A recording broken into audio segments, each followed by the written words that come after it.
antes de darte la palabra, al citar el pensamiento de Sábato, y demás, me acordaba de la primera visita mía a la Escuela Mecánica de la Armada. Yo creo que te lo comenté cuando estuvimos grabando allí luego el documental. Iba con la entonces senadora Cristina Fernández de Kirchner, hoy presidenta de la Nación Argentina.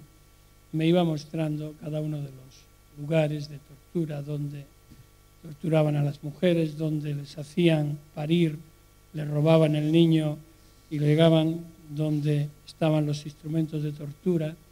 Y había en una de las habitaciones, en un armario empotrado en la pared, lo abrí, pues yo, como fiel a mi olfato permanente, pues iba buscando por allí a ver qué me encontraba, y me encontré una frase escrita a lápiz que se me quedó grabada, ¿no? Porque la Escuela Mecánica de la Armada, después de la represión, siguió siendo escuela naval de la Armada Argentina y continuó hasta prácticamente hace unos años. Y estaba escrito con lápiz: nosotros no tuvimos que ver con lo que aquí sucedió. Escrito por un soldado, por un recluta, y eso da idea de ese cambio que se produjo en esa sociedad para combatir aquella barbarie. Déjame que diga una cosa, porque creo que eso también retrata a Baltasar. La frase está escrita en una de las paredes laterales de un armario empotrado, lo que quiere decir que este hombre examinó hasta los armarios empotrados de la Escuela de Mecánica de la Armada.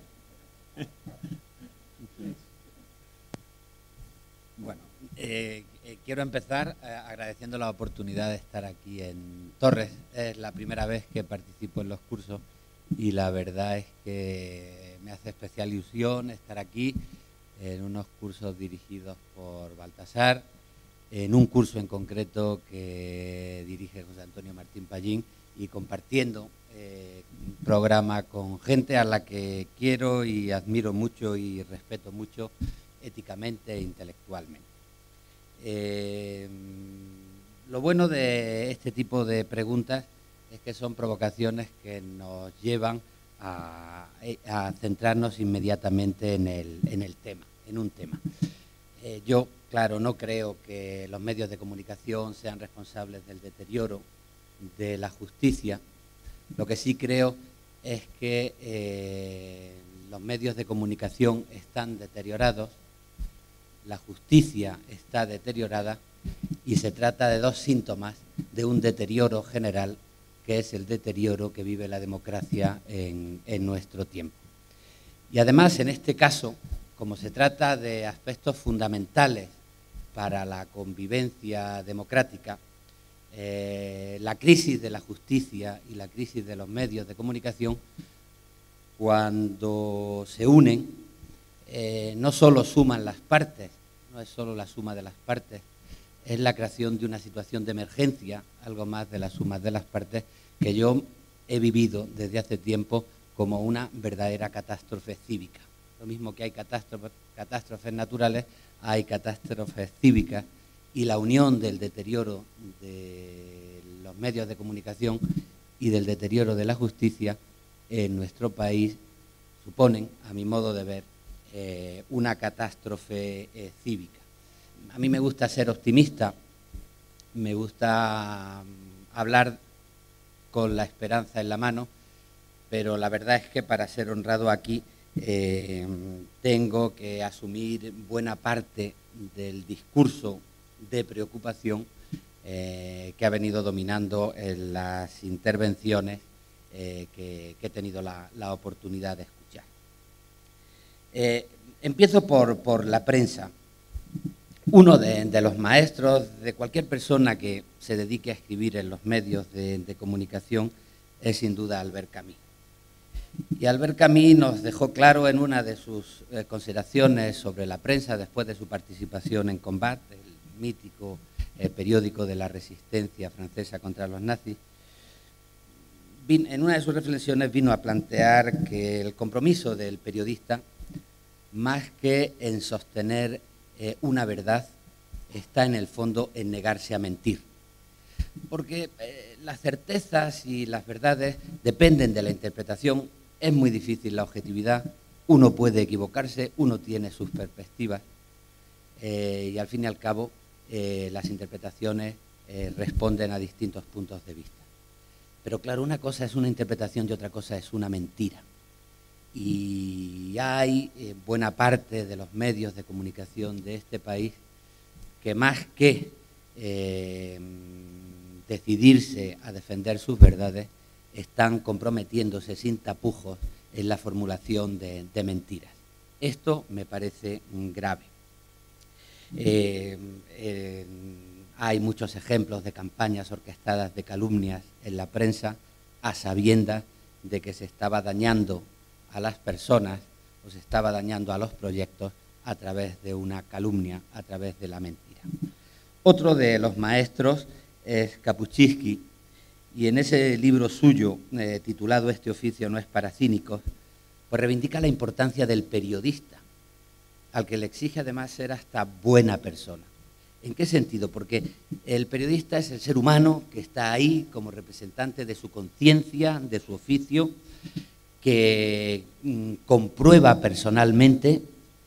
Él dice que hay que estar en los sitios para juzgar, que hay que comprobar al pie de terreno de lo que se habla para después poder juzgar, y que juzgar significa responsabilizarse, compadecerse de las víctimas y ejercer la ilusión de una posible salida al crimen que está contando o a la situación de injusticia que está contando. Por eso le exigía a los periodistas hasta ser buenas personas, involucrarse humanamente con su oficio, creer en su oficio. Pues bien, me parece que estamos asistiendo en estos momentos a la extensión de un periodismo sin periodistas. Algunos de los últimos libros que hemos tenido la oportunidad de leer, por ejemplo, el de Iñaki Gabilondo sobre el oficio de contar las cosas, se titula El fin de una época, porque está asistiendo a un mundo donde el periodista, los periódicos, los medios, responden más a las necesidades del gerente que quiere buscar audiencia y negocio que a la conciencia y las posibilidades de oficio de los propios periodistas. Y eso se debe, lo decía Vicente hace un momento, a un análisis que hace, por ejemplo, Ramonet, el director de Le Monde Diplomatique, en otro libro, La explosión del periodismo, en el que se ve claramente que hoy las empresas de información, los periódicos, los medios de comunicación, se han diluido en grandes emporios económicos y no tienen libertad ni independencia para informar. Estamos en manos de agencias y el oficio del periodista se deteriora, las redacciones se empobrecen, los medios para investigar y para ir a constatar las noticias son cada vez menores y, entre otras cosas, eso tiene una lectura interesada, y es que los grandes medios están en manos de grandes poderes financieros que son casi siempre los responsables de las barbaridades que hay que contar.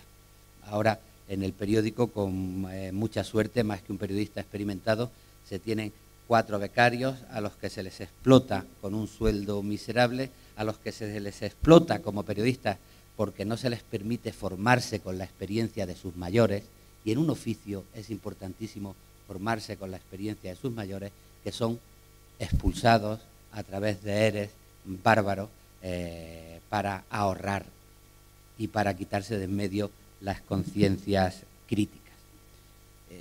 La manipulación ha existido siempre, pero creo que tenemos que aclarar, para conocer la realidad en la que estamos, en que antes los partidos políticos tenían periódicos para convencer a la gente.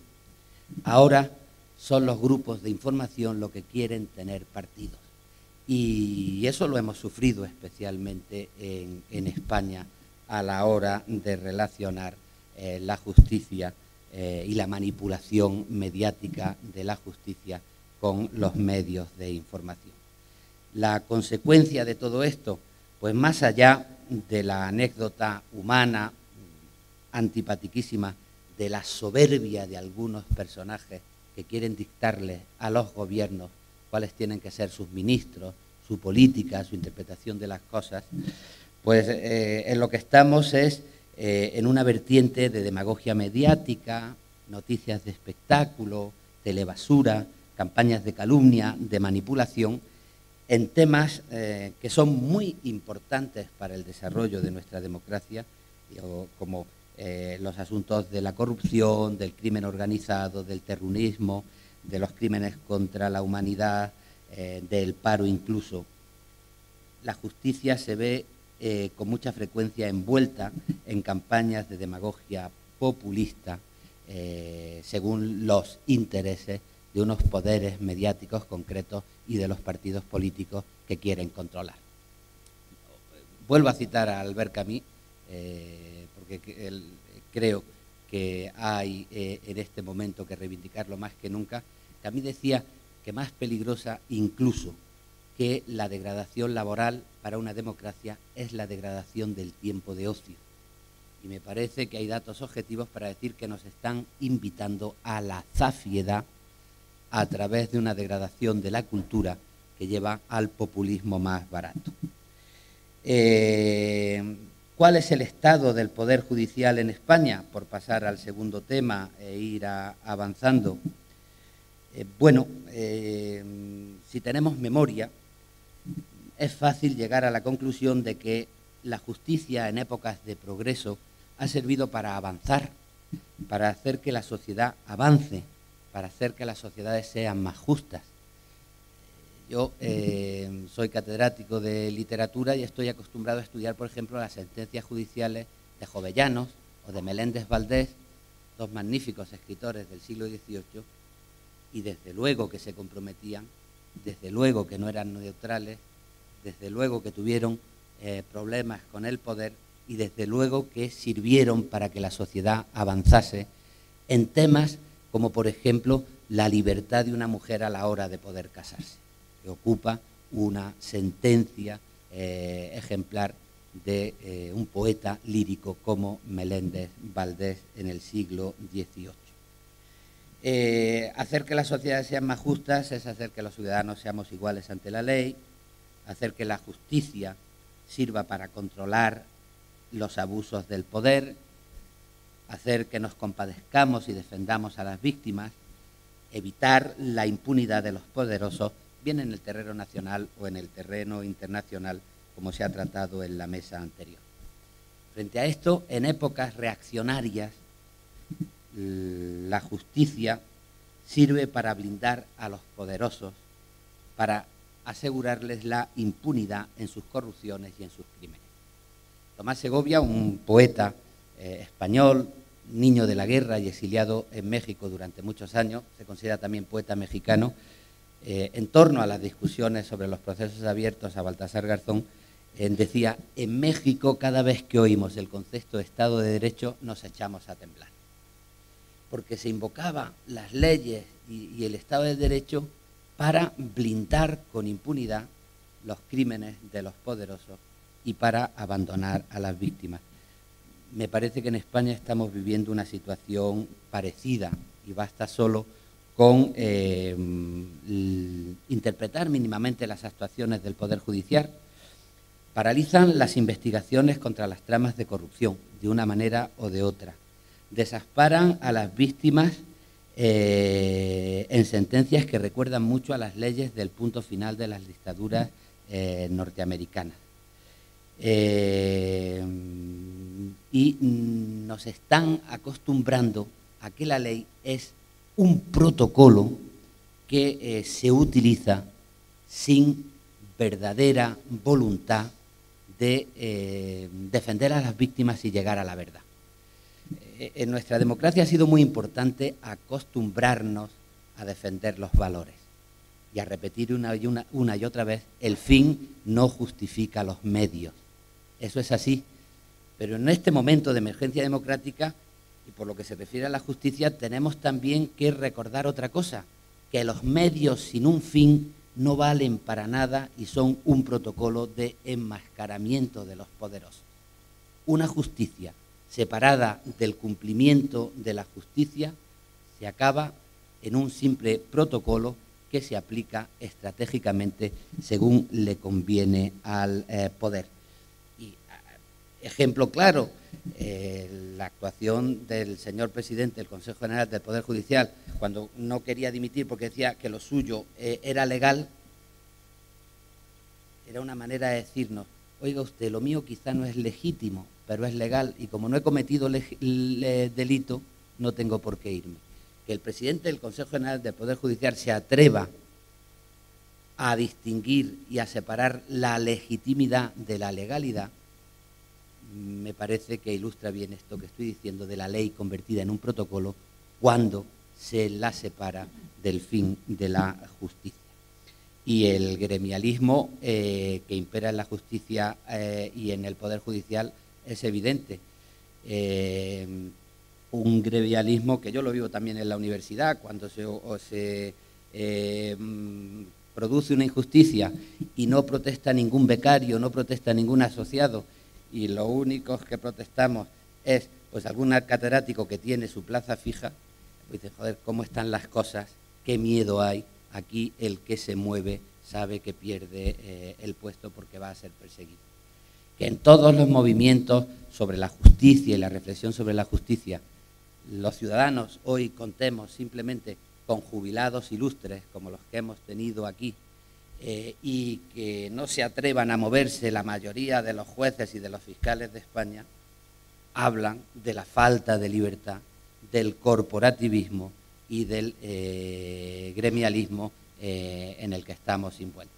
Tiene mucho valor el testimonio de personas como Lola, porque ella no es una insigne jubilada. Ella se define como una tecnócrata, pero con conciencia. Bueno, y aquí sitúo para acabar lo que adelantaba al principio de que dos situaciones democráticas deterioradas se convierten en una catástrofe cívica. ¿Por qué? Porque la inercia de la prensa y la manipulación de los poderes mediáticos ha generado la inercia de un populismo mediático que está asaltando la ley al convertirla en un debate de espectáculo de telebasura.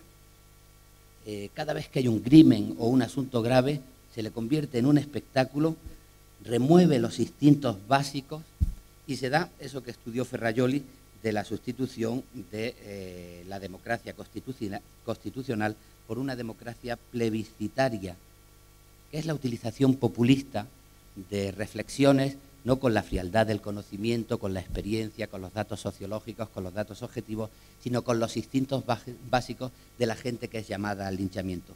Aquí no hay más debate real en la sociedad sobre la justicia que el de la mano dura, el del endurecimiento de los delitos, el de la justificación eufemísticamente de la pena perpetua, y ya hay voces que están clamando por la vuelta a la pena de muerte.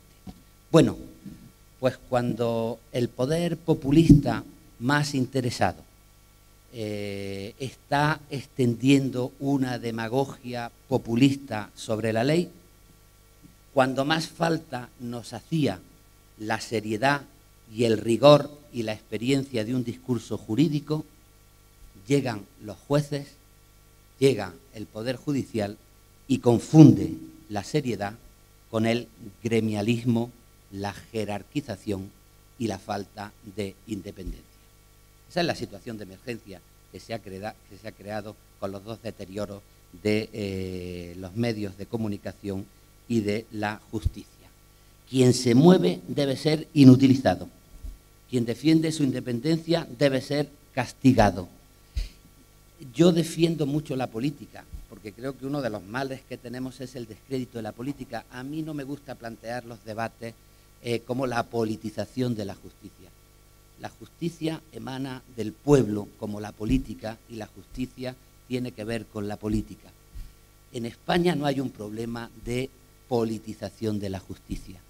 Hay un problema de partidismo, que es distinto.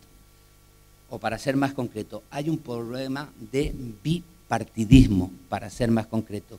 Hay una inercia que ha confundido las relaciones de la política con la justicia con el reparto de puestos de yo te pongo a ti, tú te pones aquí, tú pones a los tuyos, yo pongo a los míos, mañana por mí, hoy por ti.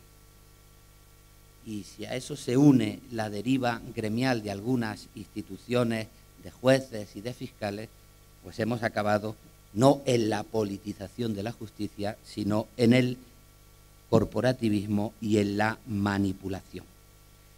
Creo que en el caso de la justicia y de los medios de comunicación, el bipartidismo, que se facilitó en una transición incompleta, que ahora nos está pasando la factura, ha jugado también un papel muy, muy negativo. Así que no se puede ser muy optimista. Bueno, nos quedan las convicciones. Uno de los títulos de otro de mis maestros, Ángel González, fue Sin esperanza, con convencimiento. Yo me salgo del debate aquí del optimismo o del pesimismo, porque la lucidez me dice que las cosas están difíciles, pero tampoco quiero renunciar, y me salgo del debate del optimismo y del pesimismo para irme al terreno de los valores y de las convicciones.